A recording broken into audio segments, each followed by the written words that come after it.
ओम अज्ञानतिमिरन्धस्य ज्ञानाञ्जनशलाकया चक्षुरुन्मिलितं येन तस्मै श्रीगुरुवे नमः। श्रीचैतन्यमनोभीष्टं स्थापितं येन भूतले स्वयं रूपकदा मह्यं ददाति स्वपदान्तिकं। वन्देऽहं श्रीगुरु श्रीयुतापदकमलं श्रीगुरुन् वैष्णवांश श्रीरूपं साग्रजातं सहगणं रघुनाथान्वितं तं सजीवं साद्वैतं सावधूतं परिजनसहितं कृष्णचैतन्यदेवं श्री राधा कृष्ण पादान सह गणा ललिता श्री विशाखान्वितांश। हे कृष्णा करुणा सिंधु दीनबंधो जगतपते गोपेश गोपिका कांत राधा कांत नमोस्तुते।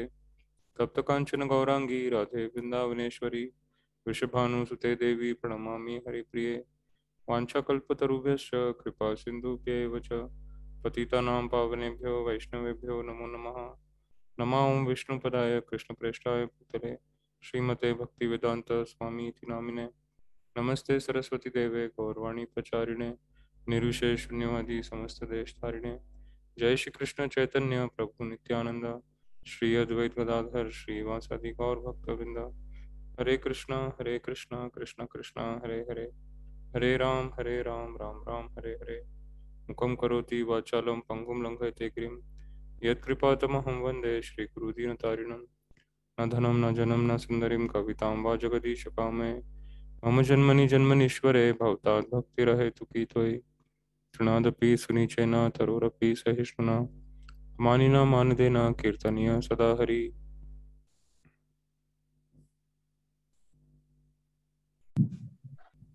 हरे कृष्ण। आज हम पढ़ेंगे हरे कृष्ण गुरु। चैप्टर नंबर 4 वर्स नंबर 5 अध्याय 4 श्लोक संख्या 5।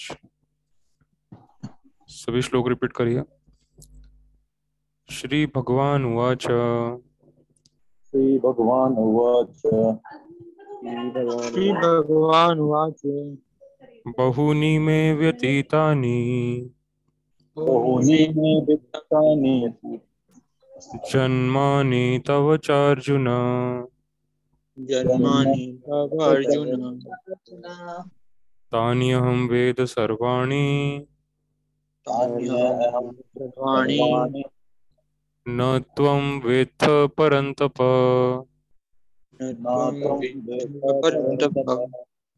श्री भगवान उवाच श्रीभगवानुवाच बहूनि मे व्यतीतानि बहूनि मे व्यतीतानि जन्मानि तव चार्जुन जन्मानि तव अर्जुन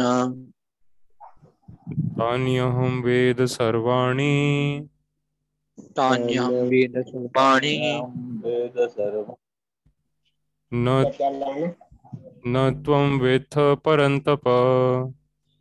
न न त्वं त्वं वेत्थ परन्तप।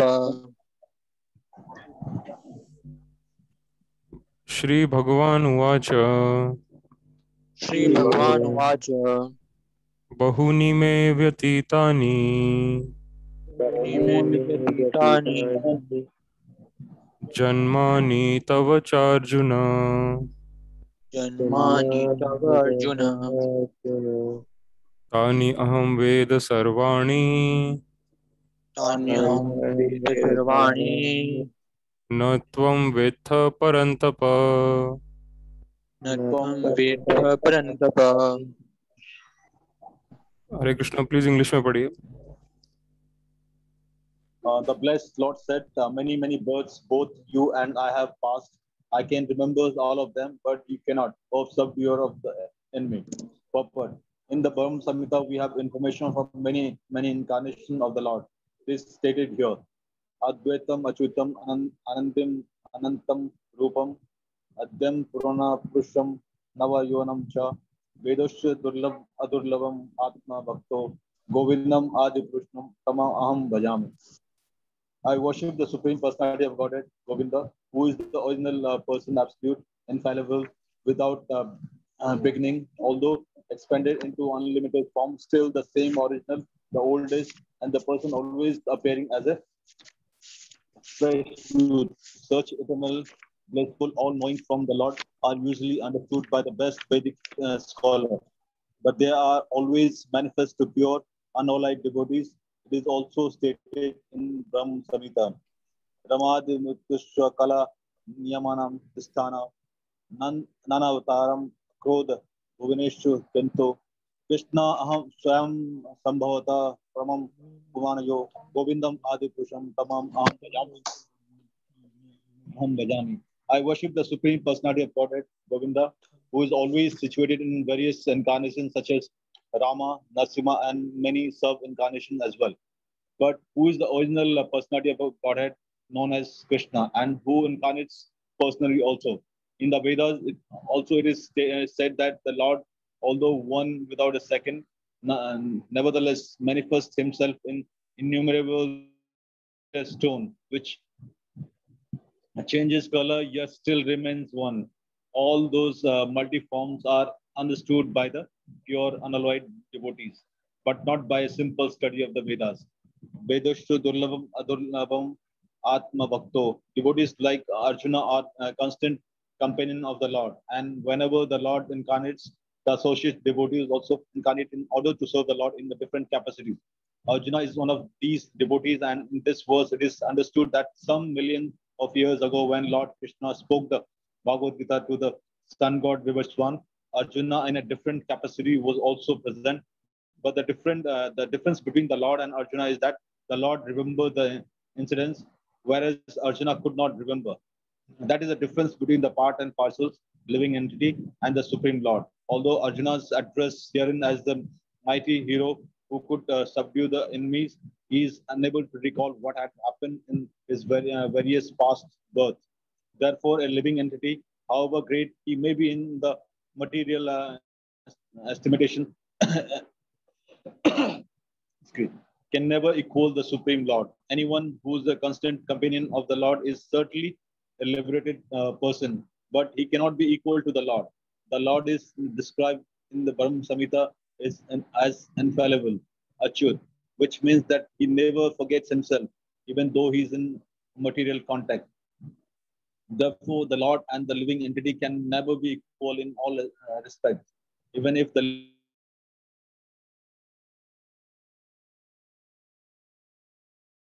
living entity as Arjuna.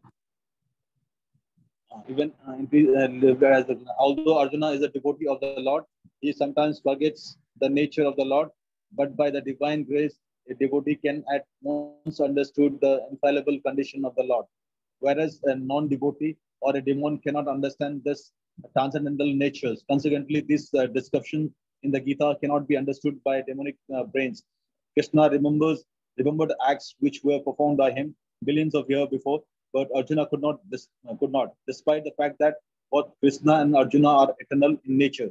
We may also note herein that the living entity forgets everything due to his change of body, but the Lord remembers because he does not change his Sachidanand body. He is Advait, which means there is no distinction between his body and himself. Everything in relations to him is spirit, whereas the conditioned soul is different from the material body.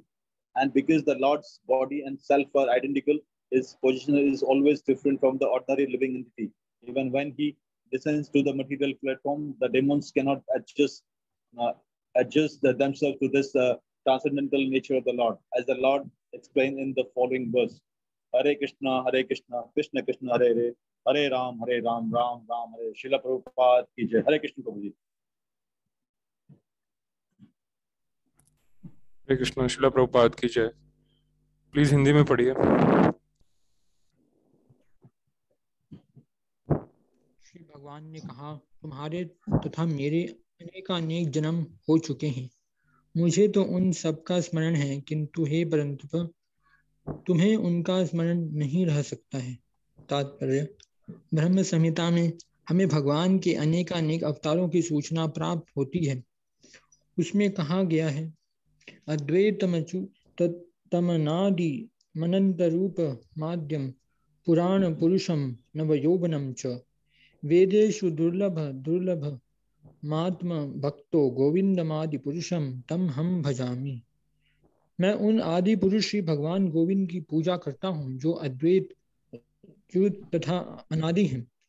यद्यपि अनंत रूपों में उनका विस्तार है, किंतु तो भी वे आदि पुरातन तथा नित्य नव यौवन युक्त रहते हैं।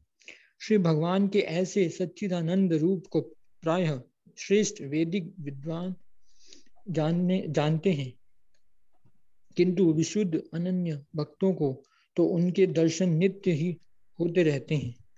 ब्रह्म संहिता में यह भी कहा गया है, रामादि मूर्तिषु कला नियमेन तिष्ठन नानावतारम करोध भुवनेषु किंतु कृष्णः स्वयं समभवत परम पुमान् यो गोविंदमादि पुरुषम तमहम भजामि। मैं उन श्री भगवान गोविंद की पूजा करता हूँ जो राम, नरसिंह आदि अवतारों तथा अंश अवतारों में नित्य स्थित रहते हुए भी कृष्ण नाम से विख्यात आदि पुरुष हैं और जो स्वयं भी अवतारित होते हैं। वेदों में भी कहा गया है कि अद्वैत होते हुए भी भगवान असंख्य रूपों में प्रकट होते हैं। वे उस वेदुर्वाणी के समान हैं जो अपना रंग परिवर्तित करते हुए भी एक ही रहता है। इन सारे रूपों को विशुद्ध निष्काम भक्त ही समझ पाते हैं।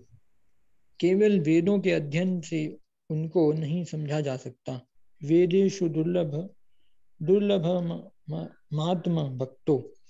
अर्जुन जैसे भक्त कृष्ण के नित्य सखा हैं और जब भी भगवान अवतारित होते हैं तो उनके पार्षद भक्त भी विभिन्न रूपों में उनकी सेवा करने के लिए उनके साथ साथ अवतार लेते हैं। अर्जुन ऐसा ही भक्त है और इस श्लोक से पता चलता है कि लाखों वर्ष पूर्व जब भगवान कृष्ण ने भगवद गीता का प्रवचन सूर्यदेव विवासवान से किया तो उस समय अर्जुन भी किसी भिन्न रूप में उपस्थित था, किंतु भगवान तथा अर्जुन में यह अंतर है कि भगवान ने यह घटना याद रखी किंतु अर्जुन इसे याद नहीं रख सका। अंश रूप जीवात्मा तथा परमेश्वर में यह अंतर है। यद्यपि अर्जुन को यहाँ पर शक्तिशाली वीर के रूप में संबोधित किया गया है जो शत्रुओं का दमन कर सकता है, किंतु विगत जन्मों में जो घटनाएं घटी हैं उन्हें स्मरण रखने में वह सक्षम है। अतः भौतिक दृष्टि से जीव चाहे कितना ही बड़ा क्यों ना हो, वह कभी परमेश्वर की समता नहीं कर सकता। भगवान का नित्य संगी निश्चित रूप से मुक्त पुरुष होता है, किंतु वह भगवान के तुल्य नहीं होता। ब्रह्म संहिता में भगवान को अच्युत कहा गया है, जिसका अर्थ होता है कि वे भौतिक संपर्क में रहते हुए भी अपने को नहीं भूलते। अतः भगवान तथा जीव कभी भी सभी तरह से एक समान नहीं हो सकते, भले ही जीव अर्जुन के समान मुक्त पुरुष क्यों न हो। यद्यपि अर्जुन भगवान का भक्त है, किंतु कभी कभी वह भी भगवान की प्रकृति को भूल जाता है, किंतु देवी कृपा से भक्त तुरंत भगवान की अचूत स्थिति को समझ जाता है, जबकि अब अभक्त या असुर इस दिव्य प्रकृति को नहीं समझ पाता। फलस्वरूप गीता के विवरण आसुरी मस्तिष्कों में नहीं चढ़ पाते। कृष्ण को लाखों वर्ष पूर्व संपन्न कार्यों की स्मृति बनी हुई है, किंतु अर्जुन को स्मरण नहीं है। यद्यपि अर्जुन तथा कृष्ण दोनों ही शाश्वत स्वभाव के हैं। यहाँ पर हमें यह भी देखने को मिलता है कि शरीर परिवर्तन के साथ साथ जीवात्मा सब कुछ भूल जाता है, किंतु कृष्ण सब स्मरण रखते हैं क्योंकि वे अपने सच्चिदानंद शरीर को बदलते नहीं। वे अद्वैत हैं, जिसका अर्थ है कि उनके शरीर तथा उनकी आत्मा में कोई अंतर नहीं है। उनसे संबंधित हर वस्तु आत्मा है, जबकि बद्ध जीव अपने शरीर से भिन्न होता है। क्योंकि भगवान के शरीर तथा आत्मा अभिन्न है, अतः उनकी स्थिति तब भी सामान्य जीव से भिन्न बनी रहती है। जब वे भौतिक स्तर पर अवतार लेते हैं, असुरगण भगवान की इस दिव्य प्रकृति से तालमेल नहीं बैठा पाते, जिसकी व्याख्या अगले श्लोक में भगवान स्वयं करते हैं। हरे कृष्ण कृष्ण कृष्ण हरे हरे, हरे राम राम राम हरे हरे। जय श्री प्रभुपाद। हरे कृष्ण प्रभु जी।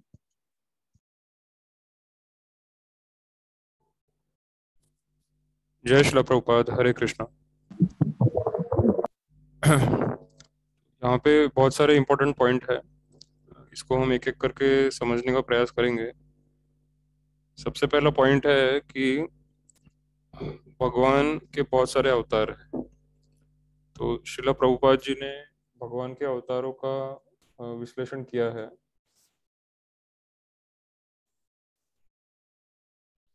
ये हम समझने का ट्राई करेंगे।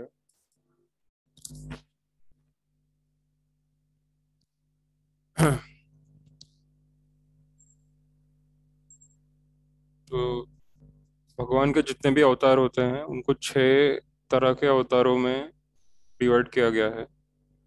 सबसे पहला है पुरुष अवतार। और पुरुष अवतार के यहाँ पे डिस्क्रिप्शन दिया हुआ है। Incarnations of Lord Shri Krishna.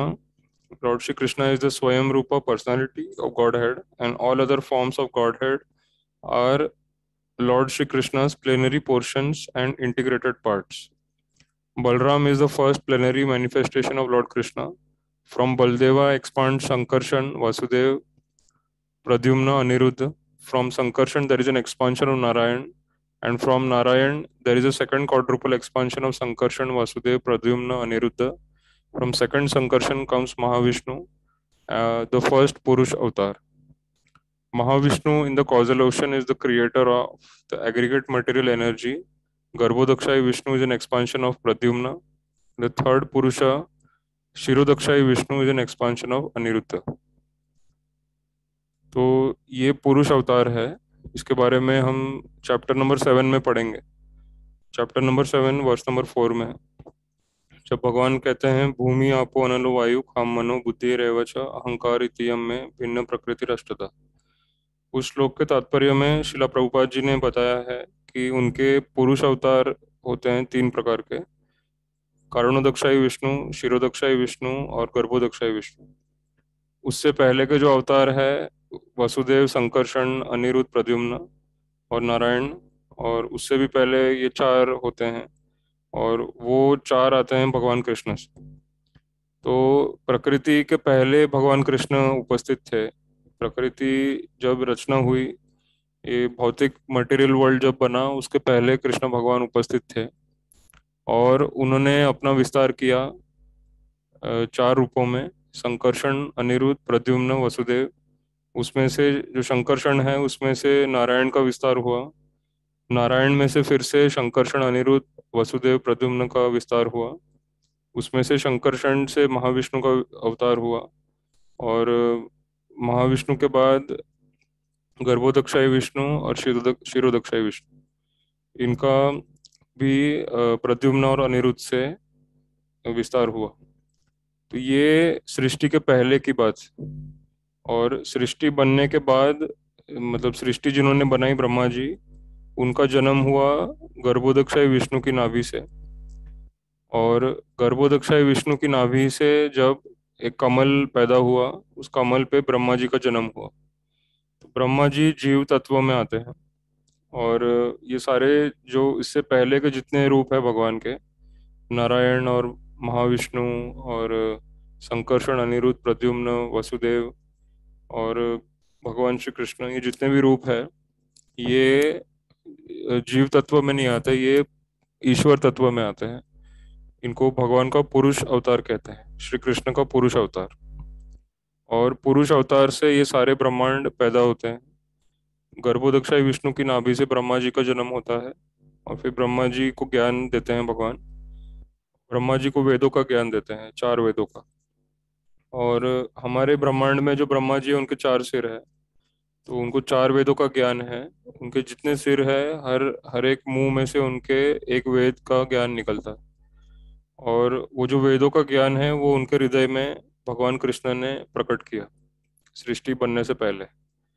जैसे एक सिंपल एग्जांपल शिला प्रभुपाद देते हैं कि जब कोई बिल्डिंग बनती है, तो बिल्डिंग बनाने के लिए एक सिविल इंजीनियर चाहिए। और सिविल इंजीनियर वो होता है जिसने पहले कॉलेज में जाके पढ़ाई की है, डिग्री प्राप्त की है, जिसको ज्ञान है, और जो उस ज्ञान को इस्तेमाल कर सकता है बिल्डिंग बनाने में। तो उसको ज्ञान देने वाले कोई प्रोफेसर होते हैं जो पहले से यूनिवर्सिटी में होते हैं। फिर कोई स्टूडेंट वहाँ पे जाता है, पढ़ाई करता है, उसको ज्ञान मिलता है, उसको डिग्री मिलती है। फिर वो डिग्री लेने के बाद वो बिल्डिंग बना सकता है सिविल इंजीनियर की तरह। तो वो जो स्टूडेंट है वो ब्रह्मा जी है, और वो जो टीचर है वो लॉर्ड कृष्णा है, जो पहले से प्रेजेंट है। सृष्टि बनने जैसे बिल्डिंग बनी उसके पहले यूनिवर्सिटी पहले से मौजूद है। ऐसा नहीं है कि बिल्डिंग बनने के बाद यूनिवर्सिटी बनी। बिल्डिंग बनने से पहले यूनिवर्सिटी थी जहाँ पे प्रोफेसर थे। उस प्रोफेसर के पास स्टूडेंट गया, फिर वहाँ पे 4 साल पढ़ाई की, उसको इंजीनियरिंग की डिग्री मिली, फिर वो बाहर निकला। डिग्री लेने के बाद फिर उसको डिज़ाइन बनाने का ज्ञान मिला। फिर उसने बिल्डिंग की डिज़ाइन बनाई, फिर उसने कंस्ट्रक्शन करवाया और फिर बिल्डिंग खड़ी हो गई। तो उसी तरह से भगवान कृष्ण ये दुनिया बनने से पहले प्रेजेंट थे, वो प्रोफेसर की तरह है। और जो स्टूडेंट है वो ब्रह्मा जी है। तो ब्रह्मा जी गए, भगवान भगवान कृष्ण ने ही उनको जन्म दिया, ब्रह्मा जी को। फिर उनको ज्ञान भी दिया ये पूरी सृष्टि कैसे बनानी है। और फिर अपना पुरुष अवतार के रूप में उन्होंने विस्तार करके परमात्मा के रूप में अभी भी वो हर कण कण में मौजूद है। जैसे ब्रह्मा जी ने खुद लिखा है ब्रह्म संहिता में, अंडांतरस्थम परमाणु च अंतरस्थम। तो क्षीरोदक्षाई विष्णु जो है वो परमात्मा है। He is also the super soul of all living entities. He resides on the ocean of milk within the universe. इसी ब्रह्मांड के अंदर एक क्षीरोदक, एक दूध का एक एक प्लेनेट है जहाँ पे पानी की जगह दूध होता है। वो जैसे हम देखते हैं कि एक बहुत बड़ा समंदर है जिसमें पानी होता है, तो वहाँ पे जहाँ क्षीरोदक्षाई विष्णु रहते हैं वहाँ पे पानी की जगह दूध है। और वहाँ पे उस जगह पे क्षीरोदक्षाई विष्णु रहते हैं, उन्होंने अपना विस्तार परमात्मा के रूप में हम सबके हृदय में किया है, और वो कण कण में उपस्थित है। तो ये है भगवान के पुरुष अवतार। उसके बाद आते हैं लीला अवतार। और इसमें लीला अवतार में कुल मिला के 25 अवतार है भगवान के। इनकी लिस्ट यहाँ पे दी गई है। और लीला अवतार में भगवान इस ब्रह्मांड में आके लीला प्रकट करते हैं। उनकी स्टोरीज होती है कि भगवान ने ऐसी एक्टिविटी की, उन्होंने असुरों को मारा, उन्होंने गीता सुनाई, उन्होंने शिक्षाएं दी, उन्होंने अपने भक्तों का उद्धार किया। ऐसे भगवान की लीलाएं होती है बहुत सारी। उसको पास टाइम्स बोलते हैं इंग्लिश में। ये लीला अवतार हैं सारे, कुल मिला के 25 है। और इसमें भी भगवान कृष्ण स्वयं भगवान है, तो भगवान कृष्ण स्वयं भी नीचे आते हैं। ये सारे पुरुष अवतार उन्हीं से आते हैं, फिर लीला अवतार भी उन्हीं से आते हैं, और कृष्ण भगवान स्वयं भी नीचे आते हैं। जो ओरिजिनल पुरुष है, आदि पुरुष है, जैसे ब्रह्मा जी ने कहा है, गोविंदम आदि पुरुषम तम अहम भजामि। तो सब कुछ भगवान कृष्ण से शुरू शुरू हुआ है, और भगवान कृष्ण खुद भी नीचे आते हैं अपनी अपने आप को अपने दर्शन देने के लिए। और वही आदि रूप जो है भगवान का, 2 हाथों वाला बांसुरी पकड़े हुए, वो सेम रूप में वो नीचे भी आते हैं।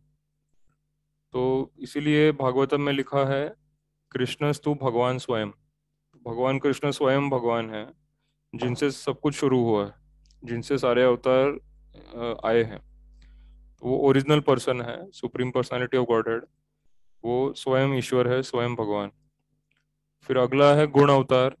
जैसे 3 गुण होते हैं प्रकृति में, सत्व गुण, रजोगुण और तमोगुण। तो हर गुण का एक अवतार है। ब्रह्मा जी रजोगुण का अवतार है, विष्णु भगवान सत्वगुण का अवतार है, और शंकर भगवान तमोगुण का अवतार। और इन तीनों के कार्य होते हैं। ब्रह्मा जी का कार्य होता है सृष्टि बनाना, विष्णु का कार्य होता है सृष्टि को चलाना, और शंकर भगवान का कार्य होता है सृष्टि का नाश करना कुछ समय बाद। तो इसको गुण अवतार कहते हैं। ये 3 गुण जो है प्रकृति के, सत्व रजो और तम, इसके अवतार है। ये कृष्ण भगवान से ही आते हैं। फिर अगली कैटेगरी है मनवंतर अवतार। तो उसमें मनु होते हैं। जैसे भगवान कृष्ण से ब्रह्मा जी का जन्म होता है, ब्रह्मा जी से मनु का जन्म होता है।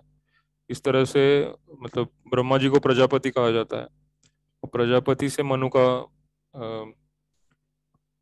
अवतार होता है। तो मनु से मनुष्य आते हैं। तो पहले जो मनुष्य थे उनका नाम मनु था। मनुष्य मतलब कि मनु से आने वाले जो योनि है उनको मनुष्य कहा जाता है। तो पहले मनुष्य का नाम मनु था, इसीलिए हमको भी मनुष्य कहा जाता है, ह्यूमन बींग्स। तो हम भी भगवान की तरह ही दिखते हैं, क्योंकि ब्रह्मा जी का जन्म कृष्ण से हुआ और ब्रह्मा जी से मनु हुए, मनु से हम हुए, इसलिए हमारे भी दो हाथ होते हैं, दो पैर होते हैं जैसे कृष्ण भगवान के हैं। पर कृष्ण भगवान आदि पुरुष, उन्हीं से सब कुछ शुरू हुआ। और कुल मिला के हर मतलब जैसे एक एक सूर्य देव की एक जीवन में 14 मनु होते हैं। तो सूर्य देव की लाइफ होती है 1000 चतुर्युग।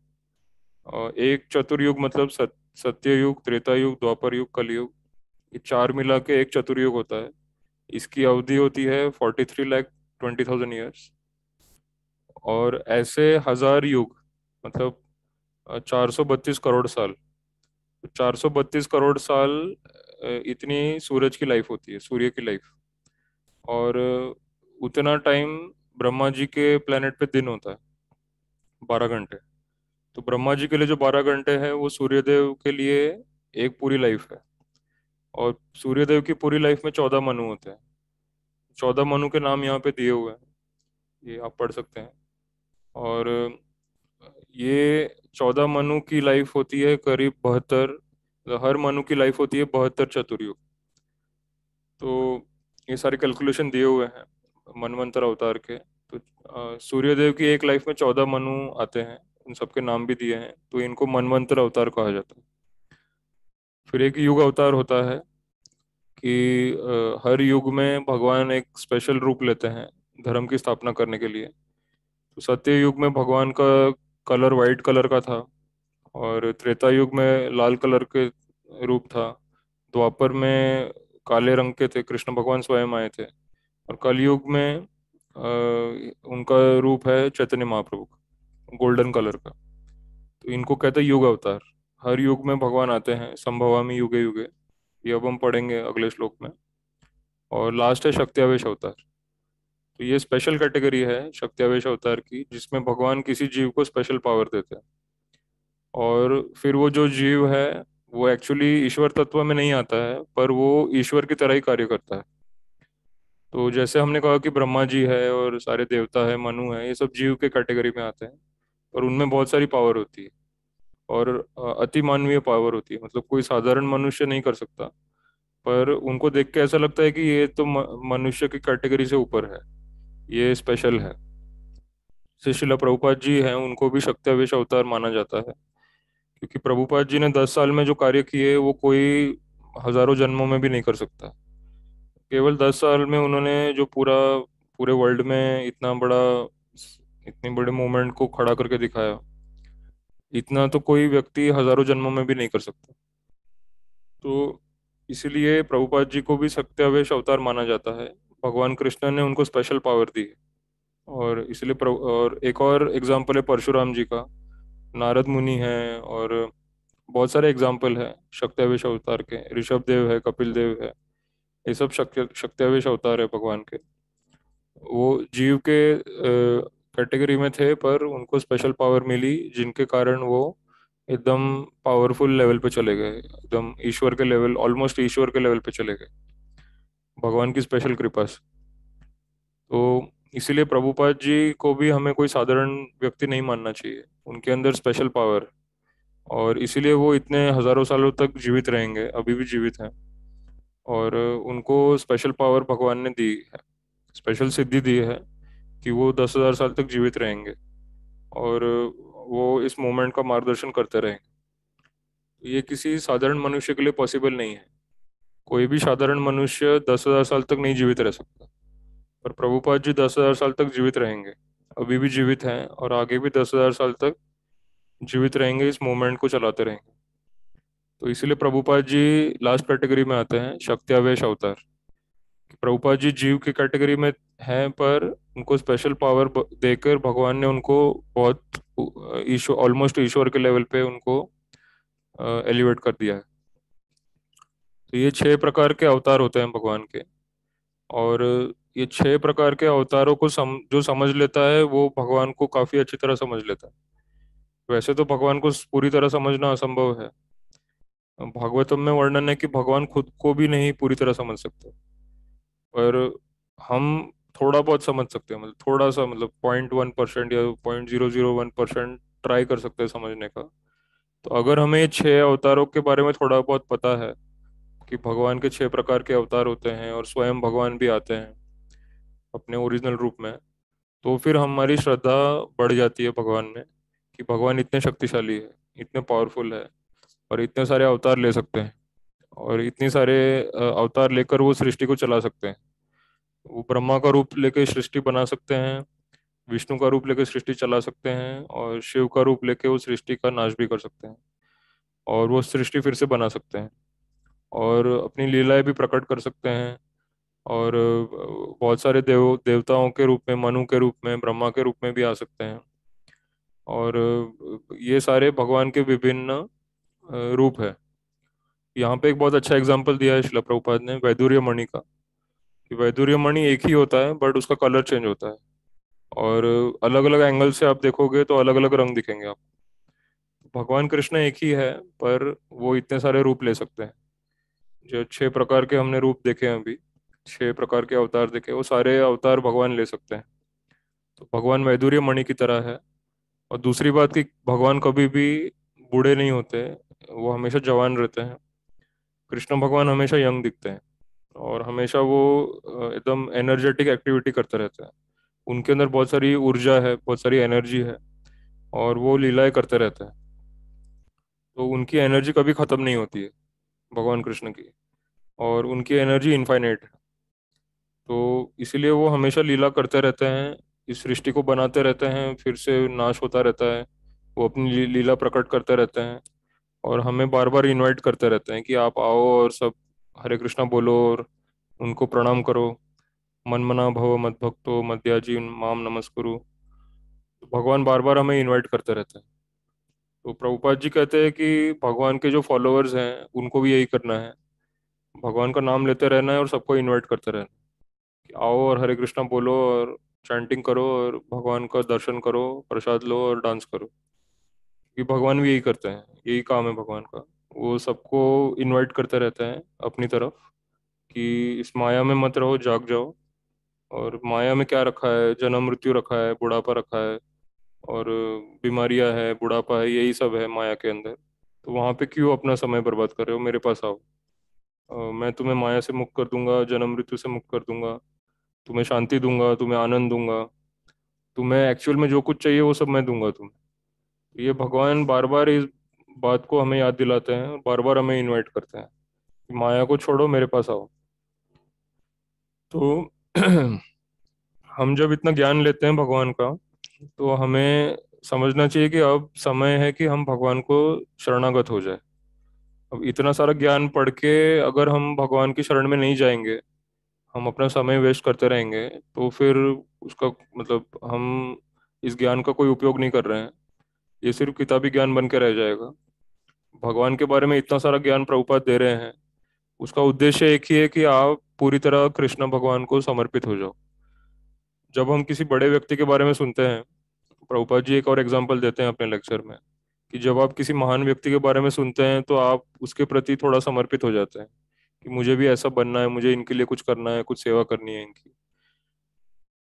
तो अ, हमें भी जब पता चलता है भगवान के बारे में इतनी सारी बातें, और इतना ये भगवान जब इतने बड़े हैं और इतने शक्तिशाली हैं और हमें इतना कुछ दे सकते हैं और हमें सारी चिंताओं से मुक्त कर सकते हैं, तो फिर हम क्यों किसी और की सेवा करेंगे?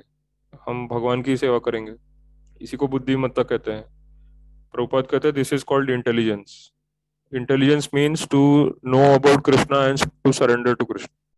भगवान के बारे में जानो और भगवान को समर्पित हो जाओ। यही बुद्धिमान व्यक्ति का काम है। तो हमें बुद्धिमान बनना है, मूर्ख नहीं रहना है। वैसे हमारा जन्म मूर्ख की तरह ही हुआ है, हम सब मूर्ख की तरह जन्म हुआ है हमारा।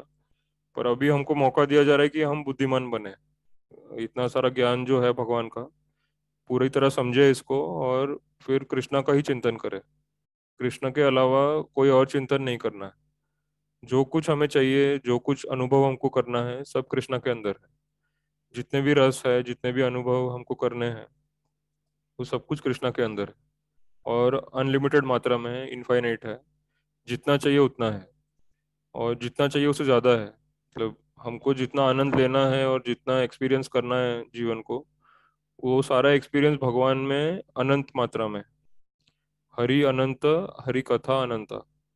हरि अनंत है तो उनके अंदर अनंत गुण है, अनंत लीलाएं वो करते हैं, और उनके अंदर अनंत आनंद का सागर है वो। तो हमको जितना चाहिए उतना मिलता है, और हमें कुछ भरना भी नहीं है, हमें सिर्फ उनका नाम लेना है। ना टैक्स भरना है, ना आपको कुछ पॉलिटिक्स करना है, ना वोट वोट देना है। आपको कुछ भी नहीं करना है, ज्यादा मेहनत भी नहीं करनी है। आपको सिर्फ कृष्णा का नाम लेना है। हरे कृष्णा कृष्णा कृष्णा हरे हरे, हरे राम राम राम हरे हरे। तो प्रभुपाद जी का गुरु मानना है, हरे कृष्णा बोलना है, और उनको फॉलो करना। तो आपको जितना आनंद चाहिए और जितना सुख चाहिए सब कुछ मिलेगा, जिसकी कोई लिमिट नहीं है, कोई सीमा नहीं। तो वो देने के लिए ही प्रभुपाद आए हैं, हमको लेना है बस। हमें क्योंकि हम कहीं ना कहीं से तो ले ही रहे हैं, पर हमको कहाँ से लेना है हमें पता नहीं है। प्रभुपाद जी से लेना है, क्योंकि उनके पास अनलिमिटेड है, तो सबको दे सकते हैं और बहुत दे सकते हैं। भगवान का इतना सारा ज्ञान तो कोई और हमको दे ही नहीं सकता प्रभुपाद के अलावा। तो प्रभुपाद जी से ज्ञान लेना है, प्रभुपाद जी से भक्ति लेनी है, उनसे हरे कृष्णा मंत्र लेना है, और उनकी सेवा करनी है, प्रभुपाद जी की सेवा करनी है। तो हमको और सेवा मिलती रहेगी, और ज्ञान मिलता रहेगा, और आनंद मिलता रहेगा। तो यही रिपीट करते रहना है, तो फिर हमको हमारा मनुष्य जीवन सफल होगा। हरे कृष्णा। तो यहाँ पे किसी को कोई क्वेश्चन या डाउट है तो पूछ सकते हैं।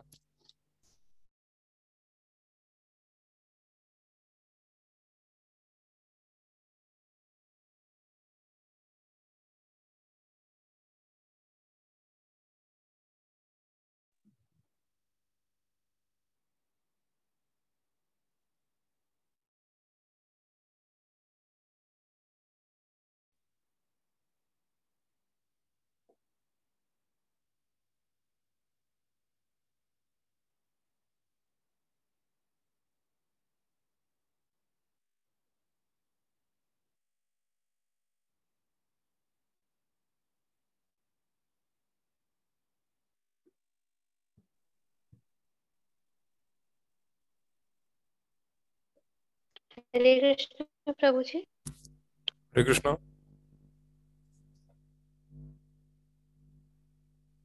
कोई क्वेश्चन है आपका? जी प्रभु जी, आपने बताया था कि सदाशिव एक्सपैंड होके मतलब शिव जी का वो होता है, और कई कई जगह पर मैंने ये भी मतलब सुना है, और वो फोटो में भी देखा है कि ब्रह्मा जी के फोरहेड से जो ज्योति निकली उससे रुद्र का मतलब इनका मतलब हाँ। तो उससे रुद्र की उत्पत्ति होती है। और आपने बताया था सदाशिव एक्सपैंड होके तो वो समझ हाँ नहीं आया, ये सदा हाँ शिव और महादेव दोनों में। हाँ, सदाशिव जो है वो ब्रह्मा जी से पहले होते हैं। सदाशिव और संकर्षण एक ही है। जो भगवान का जो सेकंड संकर्षण होते हैं, वो एक्चुअली संकर्षण मतलब वो सदाशिव ही होता है। उनसे उनसे सारे यूनिवर्स का एक्सपांशन होता है, उनसे महाविष्णु का एक्सपांशन होता है। और वो जो है संकर्षण जो है वही सदाशिव है, उन्हीं से सारा एक्सपांड होता है। और वो सेकंड भगवान का है, जो सेकंड एक्सपांशन है। और उन उनसे फिर महाविष्णु का जन्म होता है। फिर प्रद्युम्न और अनिरुद्ध से गर्भोदकशाही और क्षीरोदकशाही का एक्सपांशन होता है। और फिर वो गर्भोदकशाही से ब्रह्मा जी का जन्म होता है। फिर ब्रह्मा जी के मस्तिष्क से महादेव का एक्सपांशन होता है। तो वो एक्चुअली सदाशिव ब्रह्मा जी के मस्तिष्क से एक्सपांड करते हैं। तो पहले वो इतने सारे ब्रह्मांड एक्सपांड होते हैं, फिर ब्रह्मा जी का हर एक में जन्म होता है, फिर सदाशिव से महाविष्णु, सॉरी, ब्रह्मा जी के मस्तिष्क से महादेव का एक्सपेंशन होता है। जो शिव है, हर हर यूनिवर्स में शिव जी होते हैं, तो वो रुद्र कहलाते हैं। 11 प्रकार के रुद्र होते हैं।